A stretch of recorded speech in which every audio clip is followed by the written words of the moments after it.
Welcome to Decoding Leadership, where we break down the elements of humane and effective leadership. I'm your host, Jade Rubik.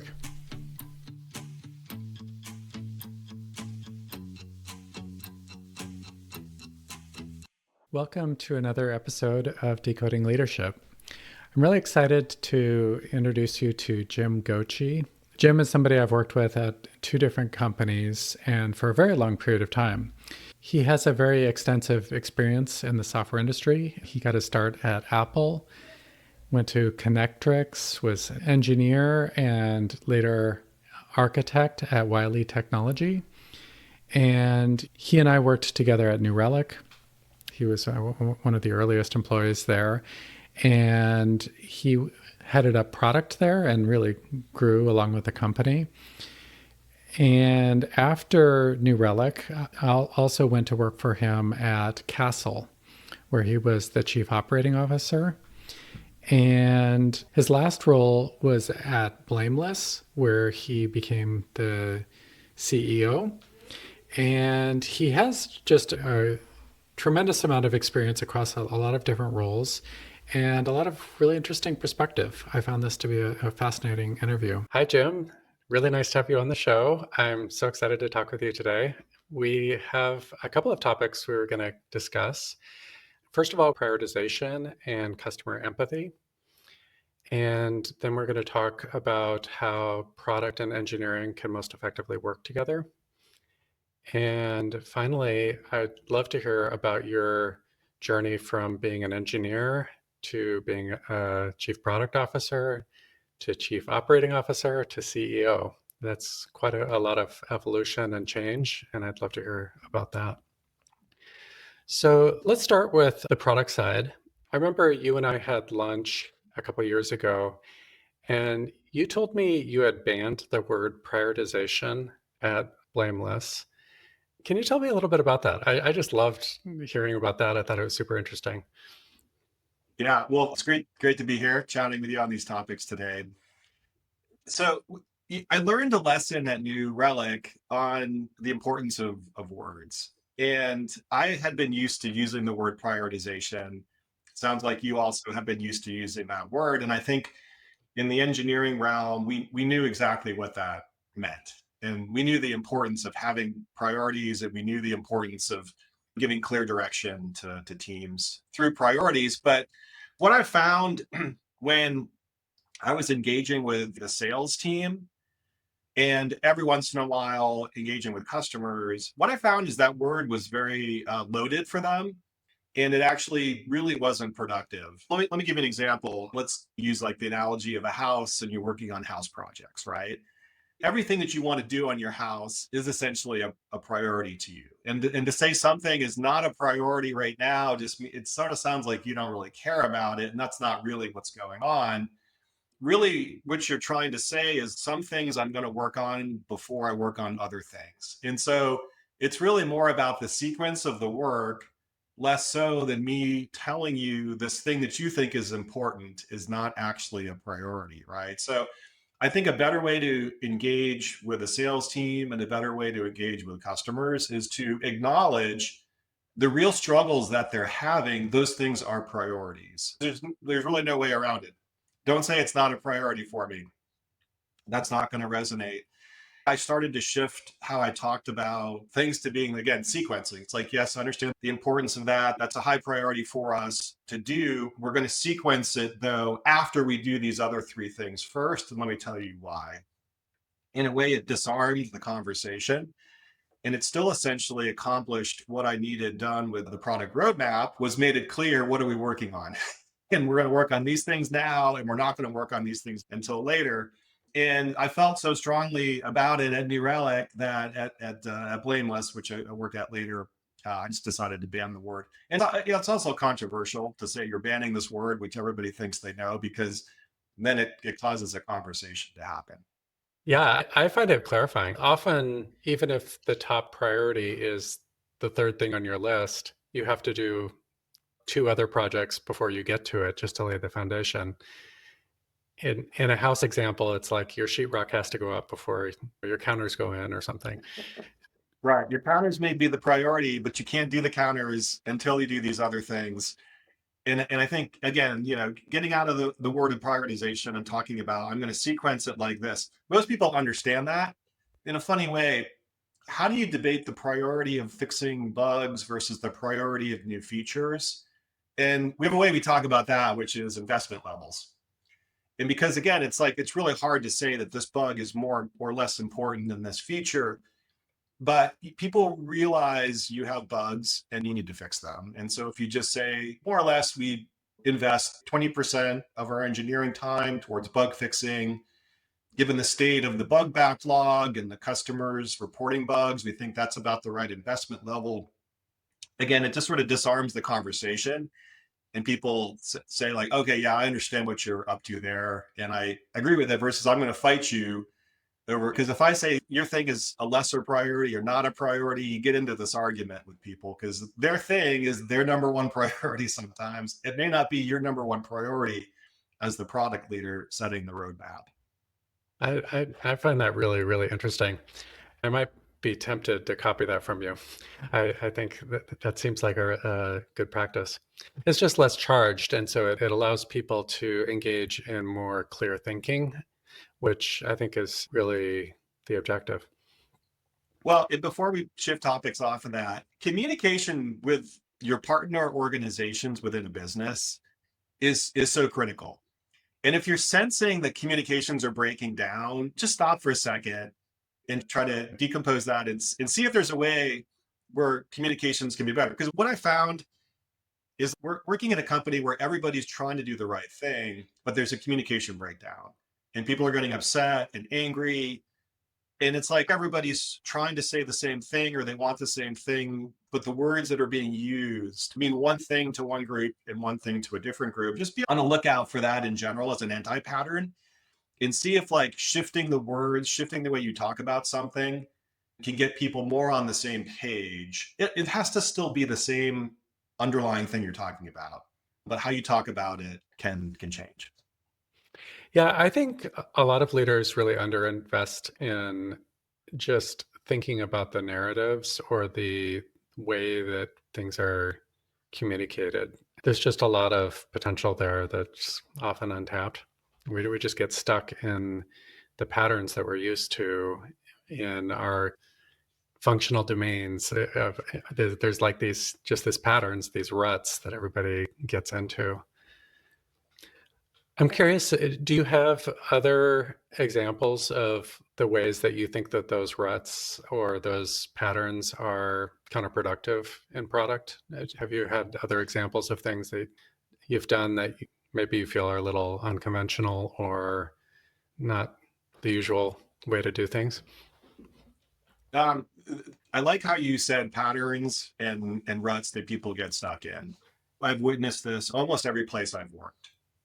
And when you look at the relationship that a product development organization has with a sales organization or a marketing team, you see those ruts, right? And unfortunately, the sort of the anti-patterns reveal themselves where the engineers think the salespeople are stupid, and the salespeople think the engineers are out of touch with what customers need. And these things kind of tend to get amplified very negatively. What I've discovered is if you just assume actually everybody is smart, and if you do assume everybody has good intentions, it makes the ruts more visible, right? And it lowers the guard because unfortunately, if you come into a conversation and let's say, let's flip it a little bit. Let's say you're a sales leader and you think engineering is just moving too slow and you just come in with that belief and that mindset. All of a sudden you're probably attacking an engineering leader. It's like, Jade, why can't we build products faster? It's too slow. Like that's my working assumption. And you're going to get defensive. And then you're going to probably not react and respond as clearly as you would. Where if I showed up and I said, hey, Jade, we have a lot of work to do. What can we do to make things go faster? I've really changed how I've talked about that. Because if I assume you're just say lazy, I'll show up and say you need to work harder. But if I make the best assumption that you're working hard, but things aren't going fast enough, I could say, Jade, what's preventing us from building even more product. And you can say, Jim, I'm glad you asked that because we're struggling with X, Y, and Z, and nobody's really paying attention to the X, Y, and Z. You can have a really open and productive conversation with it.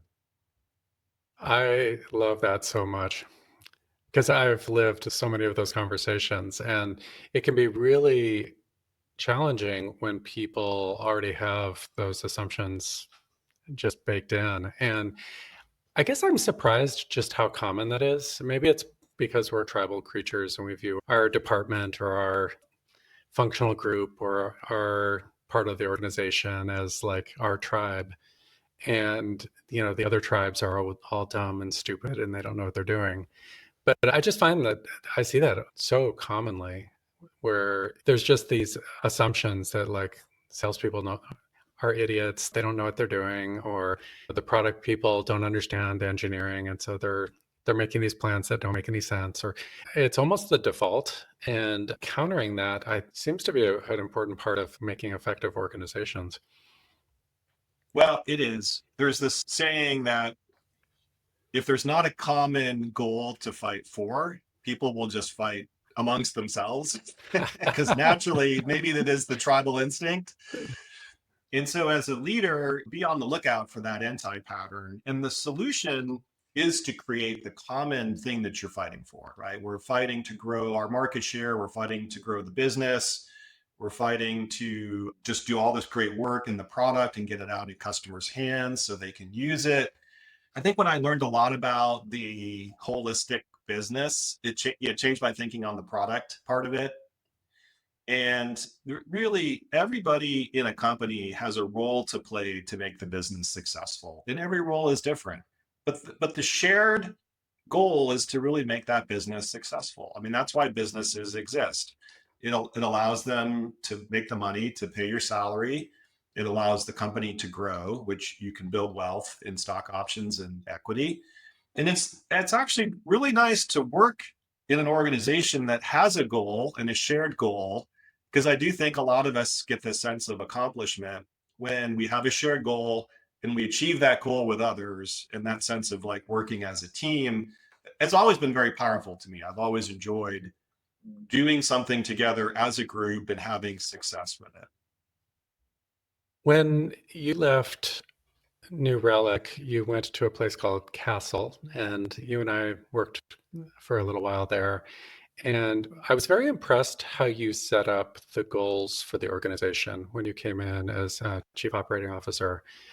You put in place a structure that had everybody working towards the same goals. And I was wondering if you could just share how you've gone about pulling an organization together and helping people understand what is going on in other departments, increasing that empathy, but also getting that shared alignment towards the goal. I was incredibly impressed with it when you came in to Castle. The goals you gave me personally and what I saw around the organization, it just seemed like it kind of knit the whole organization together. So could you talk about that a little bit? Yeah. After New Relic, where I was head of product management and head of engineering, I got really interested in how other parts of the business function. And the chief operating role is a really interesting role, and it can be done differently. It's not a role that's as clearly defined, say as like a head of engineering. That's a pretty clearly defined role. You run all of engineering. The chief officer operating role is more about bringing everybody together. And that's kind of, it's a very much like a unifying role. And I saw it very effectively done. And I was patterning off of that. And really, one of the things that are important in bringing everybody together is clearly stating to all parts of the company, what are we doing? What are we doing in this call it medium to longer term? So let me tell you like what our kind of longer term thing is, but really then like what are we doing in a short time period? And I just like this concept of a quarterly cadence. You could pick any time period you want, but 3 months is just a great cadence to come together, get everybody on the same page, and really state again the shared vision of what we're trying to accomplish as an entire team. And I think that's really clarifying for people because, again, you're working with others in different functions of the company. So if you're in product management, you're working with sales and marketing. So you want to make sure everybody's aware of what the larger goal is. And then, of course, it forces you to try to simplify it, because one of the big problems is if you don't say no to a lot of things, then everything kind of takes over and there's no strategy and the tactics are just very reactionary. To allow you to say, hey, there's say three simple things that we're trying to accomplish. We do other things. We do more than three things, but these are the three big things that we're really trying to put most of our energy in to accomplish this quarter. And I just thought that focus, shared goal setting was really critical. And there's philosophies on giving people shared team goals versus giving them personal goals. And I'm really not a fan of personal goals because somehow everybody always manages to succeed at their personal goals, and yet the company's goals are not being met. And so I'm a much bigger fan of just getting everybody aligned to a shared set of goals. Also, and you've witnessed this too, I know, Jade, especially working in small companies, every individual wears multiple hats. And if they know that the shared goal is this thing, even if it's not within their functional responsibilities, they may have ideas. They may have some knowledge that, say, someone who's functionally supposed to do this thing, like maybe the goal is to break into new markets. And so usually you think of marketing as like breaking into new markets. So to say, hey, we want to break into Europe. And so we're going to go to these events and we're going to show up and spend money and we're going to market in Europe. And everyone's, oh, that's great. And then maybe someone in engineering says, I'm from Europe and I can tell you that messaging is not going to work. Or we don't have the product features. And everyone's like, oh, wait, we don't have the product features? Yeah, because like holistically to go into a new geography just means a lot of different things. So I just find that like up leveling those goals still with clarity just really helps pull everybody together so they understand what they're doing. I think there's also something about goals that can pull a leadership team together and actually make them an effective team. Can you talk a little bit about how you pulled the management team together there and how that interplayed with the goals? Yeah, it was a team that was luckily relatively cohesive, and some Yeah. teams are not cohesive. Like there's all kinds of problems just with culturally. You can walk into a situation and things are really in not good shape. But in the case of Castle, things were in pretty good shape. I think the biggest thing is people weren't sure exactly what was expected of them and exactly what they were supposed to be doing. Also, people were really confused over what is my exact job and can I go further than that? And I think people were just worried about like, I don't want to step on your toes or tread on your turf. And so really by sort of like you break down some of those barriers when you just pull people together. I say pull people together. And by that, I mean, just like have weekly meetings. And they can be, who attends those meetings is really irrelevant. If you have very junior staff, bring them into the meetings. If you have very senior staff, then maybe they're the ones in those meetings. It almost doesn't matter. I think what matters the most is there's a set of people that show up that are part of some sort of steering group, leadership team. And again, you may not even have a leadership title, but you may be asked to participate in this leadership team, really, because more your skill set or ability level. But really, then the team is working together on those goals. And I do think that really helps people have success. And generally, like if you're an engineering person, you're going to bring that point of view to the table. And if you're in marketing, generally bring that in. But if you can keep the barriers low, then I think you do have everybody participating collaboratively and problem solving as a group. And that really can bring them together and does all those things like builds the trust. And now we work well together, we problem solve, we collaborate together, and just getting people used to doing that effectively. Because really, I always think of like engineering as just problem solving every day. I have this problem and I'm going to solve it. Maybe I write code, or maybe my problem is quality and I'm going to write some tests, or I have to develop a new algorithm. You're always problem solving. Really, in business, is kind of true too. You're really also always problem solving. But in business, it tends to involve a group of people from different functional units. And so that ability to work together as a group, problem solve is critical. That makes a lot of sense. Can you talk about orienting a group of people around customers and building customer empathy within that group?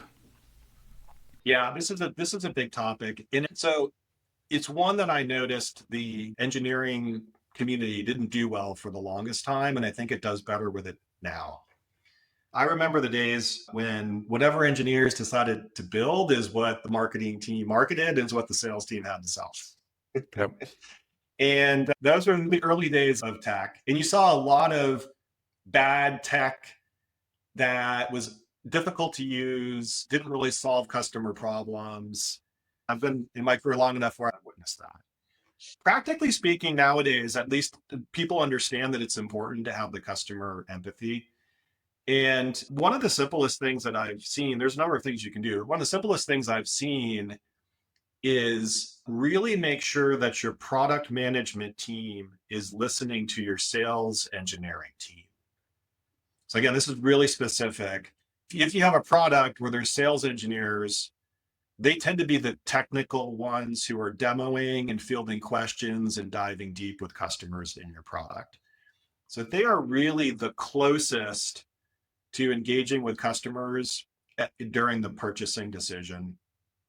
And in the purchasing cycle, you learn a lot about what people are trying to do. So it's a great spot to bolt in. So sales engineers have this wealth of information, and salespeople will tell you this, like, salespeople will say, listen to the sales engineers, because again, they're the most technical. And it is the best way to really find out what those buyers are looking for and find out what the product isn't really doing well to serve those buyers' needs. So, this is like, again, it's a very simple, easy spot for people in product management role to get a sense of what's happening. Just have a really, really good, tight, open dialogue with your sales engineering team. There's many other ways to tie in, and I've got some other things, but like that is a very simple one that connects product leaders who direct the roadmap just directly to what the market needs. When it's a smaller organization, you can request that those people meet frequently, and you can even sit in to make sure that it's happening. When it's larger organization, you need to sort of get maybe sales engineering team to nominate a few individuals to be their representatives. And then you need to probably put a little more structure, because maybe now there's meetings with 10 or 12 people in them as opposed to just a meeting with 3 or 4. So if it's bigger, you just need a bit more structure to make sure that the right people are speaking and the right people are hearing. And if you're not sure if it is happening, just sit in on those meetings. It's a great place as a leader to also hear what's going on and to learn. And there's really nothing that also builds trust like the sales engineer telling the sales team, no, they're listening to me. And then the PM team basically being able to articulate exactly what the sales engineering team is hearing. Everybody now trusts everybody a lot better. That's If you wonderful. talk to salespeople directly, they will tell you what lost them the last deal. But if you talk to the sales engineering team, they can give you more of a technical spread of like what's actually going on and why things are happening. So just a more reliable source of information. Yeah, there's a way in which they're almost like the embedded product experts in sales, and they sit at such a good intersection between those two worlds. That's great. Then they know more about your product than you as like product owner would know, because they see it used in real time. Like, and they have to defend it, and they have to answer questions, and they have to say like, because the customer may be like, okay, I see you built it this way. Well, then how do I solve this problem that I have? And so they've got to be good at taking the tool and solving it in problem contexts. So they really are in many ways like probably the most skilled on the product, because they have to be, because their job depends on it, and their livelihood depends on it. There's a few more things with customer empathy I think that are good to take into account. The first is make sure your product management team is writing down a strategy, and the strategy document gives a good assessment and overview of where the customers. And by that, I just mean like, what are they up to? What are customers' needs? Let me give you an example. At New Relic, one of the things that was happening is people were shifting from building software on premise servers to the cloud, right? So it was a big move to the cloud. And the move to the cloud was happening because the cloud was, cheaper, more flexible. You could spin stuff up much more quickly. So the cloud had all these advantages. So the software was shifting to the cloud. And you know this, and we all nod our heads, obviously. But that was really important context to get right. And as a leader, I knew that my team understood it because they wrote it down and I could read that document. And then, of course, everyone else in the company could also read the document, right? Like, we're building software for those teams that are moving to the cloud, because the movement to the cloud is a macro trend that's going to drive, hundreds of billions of dollars of investment. And so we're going to ride that wave. So I can sort of see how they thought of the market and the needs. And I knew that other people would see that too. And of course, if you don't understand the market, like, let's say that we had completely misread the market, but we wrote that down and we shared it within the company, someone's going to read that strategy document and just say, I don't think you guys understand what is actually happening. And that would have been a great opportunity to catch a mismatch in, like, misunderstanding the market, misunderstanding the customer. So again, that's a really powerful thing you can do. And then if you get very sophisticated with it, I mean, there are research people that you can hire who can do really deep customer research and really, really try to understand what they're trying to do and how your product is working for them.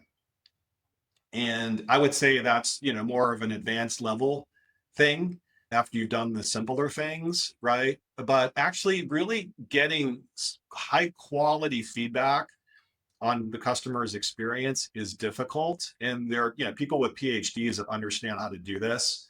And this is the whole movement around research and design research, which again gives you probably the most in-depth view over how well your product is working and how well it's serving the needs of the target customers you have. Super interesting. I guess my experience has been that a lot of startups don't do the business environment or market environment exploration super well. Like, you see them setting goals for their company, but it has a very murky description of what the current state of the market is.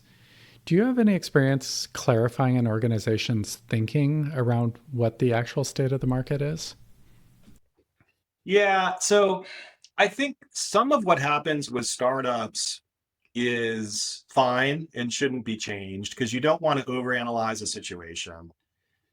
However, I think the more you front load market research, understanding target customers, the more you front load that, often the better off you are. And I will posit to say that many companies that got startup and funded and ran and shut down probably could have figured that all out before all the money went into the company, right? But the truth is again, like, if you overanalyze a situation, it does lead to a paralysis. And so I get why, like, typically what happens with a startup is the founder personally had some pain, or they had a very close connection to someone who had pain. And so they're going to build a product. The product solves that pain. And usually there's like a very strong feeling that, like, I know there's people with this pain, and so I'm just going to go lean into it. And that often gets you off the ground. And then the question is, well, how many people are there just like that? And this is where, maybe there's not as many people as you thought, or maybe there's large barriers to entry, or just reasons why people who have pain are not able to purchase your product, right? Just because someone has pain doesn't mean they're automatically going to be able to purchase your product. There could be structural reasons. I mean, maybe it's the US government that has the pain, and they're just notoriously slow to ever get a new vendor brought into their system, right? So again, I think the more you understand it up front, but some of it's identify some target market, build a thing, doesn't respond, then listen to the feedback, build some more stuff. And this is where you'll see companies pivot, because where they started and then they got something in the market, they hear the feedback and then they end up pivoting. So I think as long as you're listening to that feedback, you can launch like that. Launch the product, get the feedback. And if you've really not got the right thing, can you pivot quickly to the thing? And then eventually you'll find the one big thing that is what people want. And that's where you get onto a really nice growth trajectory. When you are a product or other leader, how do you set up that kind of sensing within the organization of what, like, there's often a lot of momentum behind the current way of doing things. There's sometimes a little bit of hubris, like what we're creating is great. And the customers, we just need to market to them better. Or like sometimes there's a tension between your conviction and sensing where you need to change. How do you create that kind of sensing within your organization? If you're a very early stage startup, I always advise delaying the hiring of salespeople and, make the CEO do the selling, make the head of product do the selling. Really, in this day and age, like there's not a lot of like pure selling that goes on in an early stage startup. I'm going to show you my product. I'm going to answer your questions. And if you like it, you'll probably buy it, because it's, again, early stage companies, product. Later on, that doesn't really work. It breaks down. You need a sales discipline. You need to train salespeople. But the closer you as the founder or even the head of product management or engineering can be to the actual, like, I'm going to show you what I have, that is the best way to get that market feedback in terms of what you have. If you already have salespeople in place, you just have to talk to them all the time and get them to record sales calls and really just see what's working and what's not working. You have to figure out how to plug directly in, and the closer to the actual conversation that your people are having with our potential customers, the better. So getting that plugged in. I think if you're just waiting for summarized, like, okay, every week I'm going to summarize what, it's like too diffused at that point. Raw information is better at a very early stage because only you as a very skilled founder or someone intimately familiar with the product can process all the things that are being said as to maybe why it's not resonating, or does it really just need one more feature? I don't know. Because like features will get asked about in a call, but are those critical or not? It can be really, really difficult to tell. So that's why I think the person who's like really, really skilled, again, if you're the founder CEO and you understand the space, like you got to hear it. If you're a head of product management, I mean, most of them aren't on sales calls, but why shouldn't they? They should be able to sell. And I've seen really great product management leaders sell the product and be on those calls, and they should be able to do that. A lot of people in this audience are from an engineering leadership background. And I sometimes think that engineering leaders suffer from not being customer focused enough. Do you have any advice for engineering leaders that want to make their organization serve their customers better? Yeah, well, truthfully, an engineering leader's primary job is to not understand the customer. However, anybody in a leadership position should have a common understanding of the customer with their other peers. So a head of engineering, a head of sales, and a head of marketing, like they should all be on the same page about what that looks like. It really more falls to product management to take the front line of that in the product development group. So I call product development, like product management, design, and engineering. So they're all doing all the things to build the product, and product management signs up for that. But as an engineering leader, you should make sure that you feel like your product management team and the product management leader is taking it seriously. And you also should be well aware of what they're seeing and the feedback that they're getting. Because otherwise, then you're out of touch. And, I think when you're not a touch leader showing up at a meeting, people are going to discount what you have to say, even if it's about something else. But if you show up as an in-touch leader and you're in touch for something that technically you don't own firsthand, but you show up and you can speak about it intelligently and you're aware of it, you're going to be taken more seriously. right? And again, like people are going to trust you more.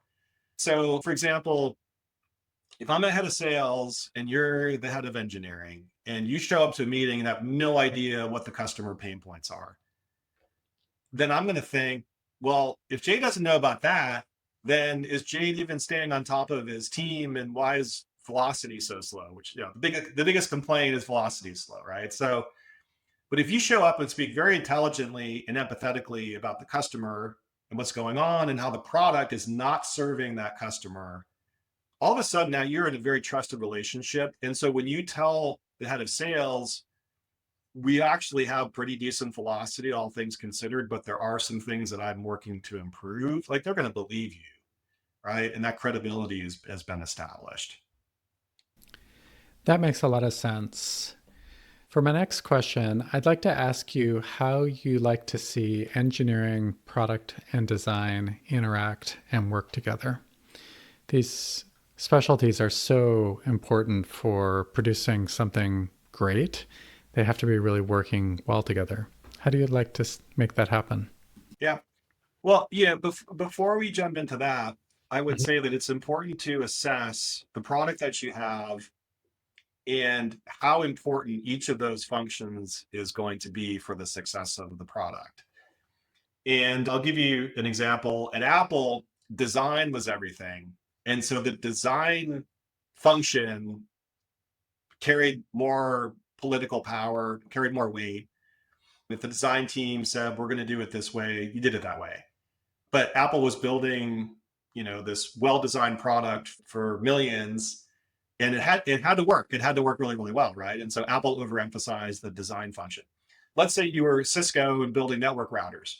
The engineering function is going to be probably the primary function at that point because the product is primarily an engineering product. So I think knowing in your particular product, knowing what's important and making sure that that's emphasized properly. And at New Relic, I thought of the design and product management and engineering as all being equal because we were doing something highly technical, but we were sort of like breaking into new markets, especially with the cloud. But we wanted millions of users to use our product. So there's your design element. And I couldn't quite ever figure out like if any of those functions was more important than the other. And so I just sort of said like they're all relatively equal. Each has their role, each has their area of focus. And what I tried to do is I tried to make sure that, when we set up teams, every team that we had working on something, had representation from each of those. So usually the teams, we had more engineers than anything else, but we usually had at least one PM or one fractional PM assigned. So there's the product management voice. And then because design, we didn't quite have as many designers, maybe they would be brought into a team for a period of time, or again, maybe fractionally assigned to a team. But it was really important to try to figure out how to get them the design voice that they needed around the table as the team was working and building its thing. And then, truthfully, as New Relic, some teams didn't need as much design work because maybe they were more back end and some were more, customer facing and they needed more design. So you could sort of adjust it. But I looked at on a team level where you had engineering, design, and product management. How are we making sure we've got the right people with the right amount of availability and time commitment and investment levels to do the job that needed to be done?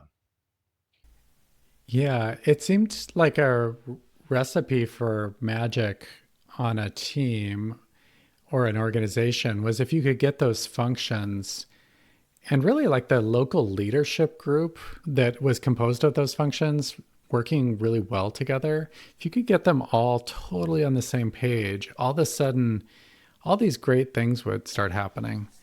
And it was remarkable just how off the rails things would go if people don't work together well or if they didn't like each other or something. Well, there's lots of ways that you get stuck in ruts. We talked about that at the beginning. Yeah. But the basic rut between product management and engineering is as old as time. And and then you throw in design as well. And so this is where you look for those anti-patterns, and then you look for ways to basically build trust, bring people together, up level the goals, right? And so everyone's goal is now call it within a product team Everyone's goal is to do this thing, whether you're the designer, the product management, or the engineering team. Everyone's got a shared goal, and again, all those techniques work in the same way. But yeah, the amount of siloing that can occur, it really can go down to the smallest unit of level. And again, that engineering and PM relationship is usually one of the ones at the heart of it. If it's not working, you'll see it. And you've done a lot of gigs now. You've gone in and you've seen firsthand. That's often a relationship that does need work in almost every company. Yeah, that's definitely been my experience. I'd like to talk next about the different transitions you've gone through in your career. You've been in so many different types of roles over the course of your career. You've been an engineer, an engineering leader, a product leader. You've been a CTO, CPO, COO, and then finally a CEO. And I guess I'm curious, what has helped you through those transition points the most? Because those are very big career transitions. So there is a fundamental thing that I can point to. The first is a curiosity on how things work. And as an engineer, I've always been curious on how things work. I got really interested in how computers work. Then I got really interested in how the process of building a roadmap and deciding on, how to sequence things and all the things that I got really interested in that. Like how does that whole thing go? Then I got really interested in how companies work. And I don't know why I was so interested in all these things. You may not be. You may just say like, don't care. But really, businesses are very logical in some ways, and they are also systems in a way. Like, and so my engineering, like, I definitely think about systems and how, an authentication system can work with the, sort of login system, and then maybe, the product features, but then the front end system ties to the back end and the database systems and data storage systems. Like, I think about systems, right? In a company is a lot of different systems and groups and parts, each doing their own thing and each working in its own way, each kind of having a conceptual API to them. The marketing team kind of has an API to it, and the engineering team has an API to it. But I think the biggest thing is like, does my curiosity about something, is it strong enough where I'm going to go learn about it and dig into it? And part of what that involves is like, okay, I may know nothing about sales, but am I interested enough to go learn? And I read this really great book about growth mindset. In the growth mindset, I think if I just had to summarize it, would be, it's okay to acknowledge that you don't know anything about a thing and you go learn it. And if you can do that, then like you can probably accomplish way more than you ever thought you could. Right. So having this like growth mindset of just like, okay, I don't know anything about this, and I can show up at a meeting and I can ask a question, and I can be a CEO and I can ask a dumb question, and then I learn. And now I've grown. I'm never going to ask that question again, but I'm comfortable doing that. And so now I can learn how to do things in a way that doesn't bruise my ego. Like, I don't have to show up to the meeting and pretend like I know everything. And that really has allowed me to do quite a bit. And you're always on a learning journey, you're always growing, you're always challenging your assumptions, and ultimately willing to make mistakes in order to have success. And I'm driven to have success. Like, if I wasn't driven to succeed, show up, learn, leave. Now it's like, I want to achieve a goal, I want to do something, and I'm willing to learn to do it, because I like the feeling of like, I didn't know that thing, but I learned it, and then I had success in bringing the team along on that same exact journey with me. That's great. So, growth mindset, being willing to be uncomfortable, being motivated by success. I think those are the three things you mentioned. Have you noticed changes in the way that you've been as a leader between these different roles? My leadership style never had to change at all. And leadership styles are personal things. If you've read books about it, there's, a handful or two of leadership styles. They all can work. I mean, there's probably leadership styles that don't work, but let's just say there's different, leadership styles that are effective, and some of it has to do with what you're most comfortable with. So I think right off the bat, you don't really have to change your leadership style. What does change, though, is your understanding of the world starts to shift. And I'll give you an example. When you're just directly dealing within the business, your worldview is the customer, the product, how it's marketed, how it's sold, how the money's collected. It's all that. But when you move to a CEO position, you're now exposed to the investor side of the equation and the board. And can you raise money? And what do you tell the investment community you're doing? And how do you get all that stuff figured out? Because one of the big jobs of the CEO is to figure out how to keep the company going. And that means raising money typically, unless you're, breaking even or something like that. It's like layers of the onion that get revealed each time you reach the next level. And now I'm actually an investor too. And now I see the world from the investor's point of view. So I can understand what the investor point of view is, the CEO point of view, the COO point of view, the CTO point of view. And I think that's been quite interesting. Again, like everyone's on the same page. We're all trying to build companies that have success. But the more exposure you get, you realize the different points of view and how that's viewed. Now, I think it's valuable. Like as a head of engineering, you kind of want to know, like generally speaking, what the CEO's up to and what's important because you can support that. But also like you probably need to know, like honestly, like what's the investment community thinking about this? Because you don't want to spend 5 years at the company if like the investment community is really, really down on it, because you got a responsibility to yourself to like pick a career path and find ways that you can have success too. So I do think the more you understand those points of views, the better off you are.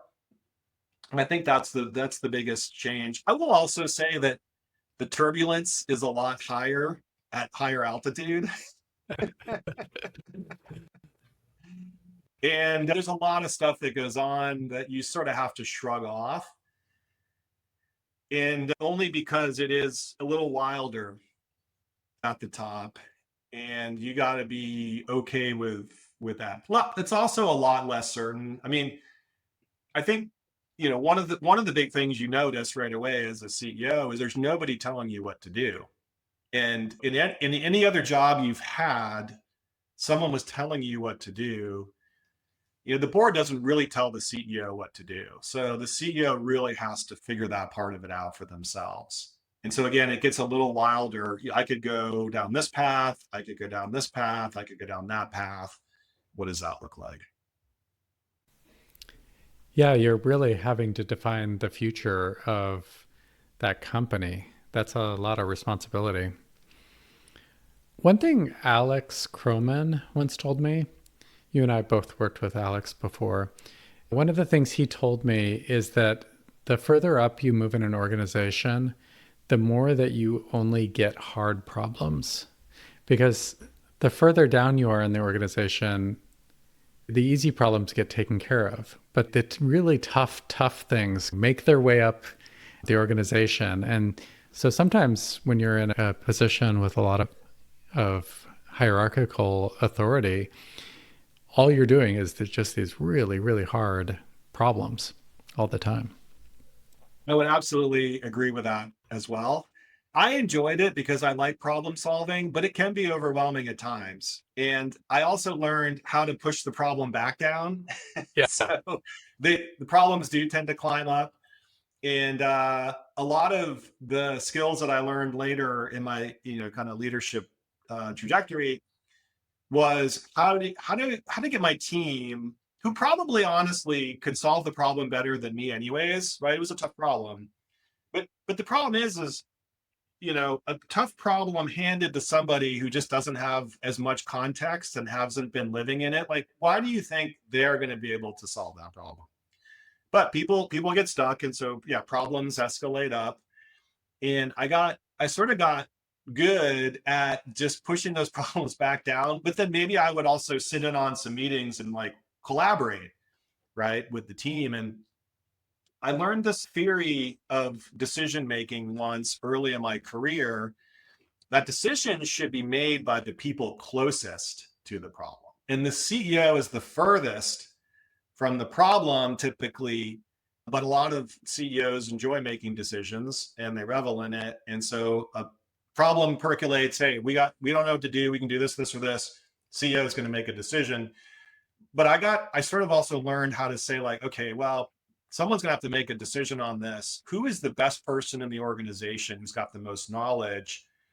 And maybe they have the most knowledge, but they don't really know how to assess the different options. And maybe I'll go talk to them and work with them, and we can kind of collaborate to get to what's probably the right decision. It's really dangerous to try to solve people's problems by yourself as a leader and make decisions without. Really dangerous because, I mean, it's easy to do, but it's bad, usually bad decisions, and bad things can come out of that. Yeah, I find a lot of leaders step into that mode of leadership just because it fits into their model of what leaders are supposed to do. And it can feel really good. And it feels like, yeah, I'm doing my leadership thing, but it can also be quite harmful. You know, you said something, leaders are supposed to solve problems, and they really are. Leaders are supposed to make sure problems get solved. Yeah. You know, if you frame it like that, then I think as a leader, you know this thing has to get solved. So okay, I will take responsibility. Then the question though is, do you personally think you're going to be solving it? Or do you have a way to engage your team to basically solve it together? I think that's kind of the difference. But ultimately, you're right. We expect leaders to own problems and make sure that they get solved. Good leaders have strategies for doing that to get to good outcomes versus quick and simple outcomes that may not be good. So you mentioned learning and growth. Can you tell me about your thoughts on coaching and mentorship? Yeah, so coaches and mentors are really important and they're different. Mentors are people that you look up to who probably have done a job before and have given you basically someone to lean on when needed, and also someone to follow their example of. And mentors are great because maybe they have a leadership style that really resonated with you. And so if that leadership style resonates with you, you can watch them and learn from them and just sort of see how they do that, right? And so mentors are great. And I view those again as like very much like someone you respect and trust who's willing to share with you, who's relatively in your same boat or in the boat that you're about to be in. So let's say you're a mid-level engineering leader or you want to be a senior engineering leader. Who do you know that's a senior engineering leader that you're calling a mentor? And right, like, do you have that relationship with them? And are they advise, and you like their style, you like what they're doing, and they're advising you on that. But I view that again as really separate from coaching. A coach can be anybody. A coach doesn't have to be in the field that you're in, but a coach is really somebody who is good at almost like a therapist, where no matter what the situation is, they can help you get out of it and get to the next level of what you're going towards. So, you know, you personally, what are you trying to do? What are the things that you're doing to get there? Do you have things that are working in your favor that you bring naturally? Do you have things that are working against you? Again, I think of almost them as more of a therapist, and meet regularly with your coach, you know, share your problems, share how you're working through them, and they will help you. And everybody who's striving for excellence can always benefit from a coach. And you see this more in professional sports, but why not like everywhere, right? We all will benefit from it. And if you really are serious about your career, investing in a coach who can help you is well worth the time and money that it would take for them. And so part of this is like, look, you're learning and growing. And I think growth mindset's great. Learning is great. But can you bring in other resources to help you? Knowing that the faster you learn, the faster you grow, the more people you have to lean on, you're going to be better at your job. And you're really taking that seriously. And so again, looking outside as opposed to inside now, I think is one other way to really accelerate your career. And it also makes sure that it has no upper limit. Who knows? Maybe you think your upper limit is at a head of engineering. Maybe your upper limit is not that. Maybe your upper limit is as a CEO. So I think, again, don't artificially hold yourself back. And I think people like coaches and mentors can really open your mind up to things that you may not be aware of or limits that you put onto yourself. Well, as a coach and advisor, I totally agree with that. I've also benefited a great deal from coaching. It's just done amazing things for my career. I sometimes think that mentoring or coaching are like compound interest. It's like you can change the interest rate that you're getting on your investments. And so, of course, you want to improve your interest rate. And coaching or mentorship or study, anything you can do that accelerates your growth is important because you're getting this compound return. You're raising this rate of growth. And that just affects your whole trajectory as a leader and your whole career. Yeah, it's a good way to think about it, interest rate. Also, there's a lot of belief in agile engineering, and the quicker you can make a turnaround the faster you can iterate, basically.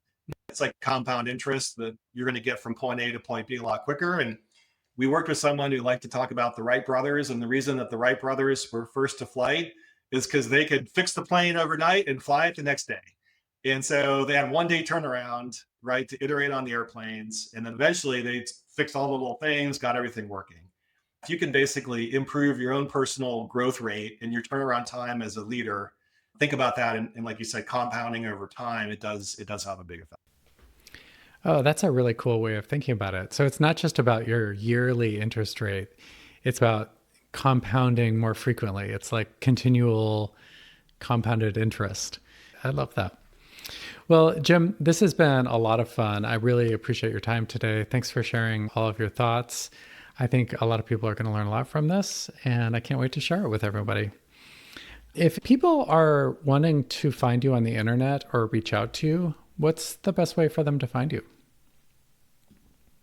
The easiest way to find me is on LinkedIn. I still go there. So just send me a DM. And my name's unusual, so there's no other Jim Gochees. But you can find me and just send me a message, and I'd love to chat. Awesome. Well, thank you so much. This has been a lot of fun. This has been great. Thank you, Jade. Thank you for joining us for another episode of Decoding Leadership. As always, I welcome your questions and feedback. And if you're looking for coaching or advisory help, you can contact me at rubik.com. See you next time.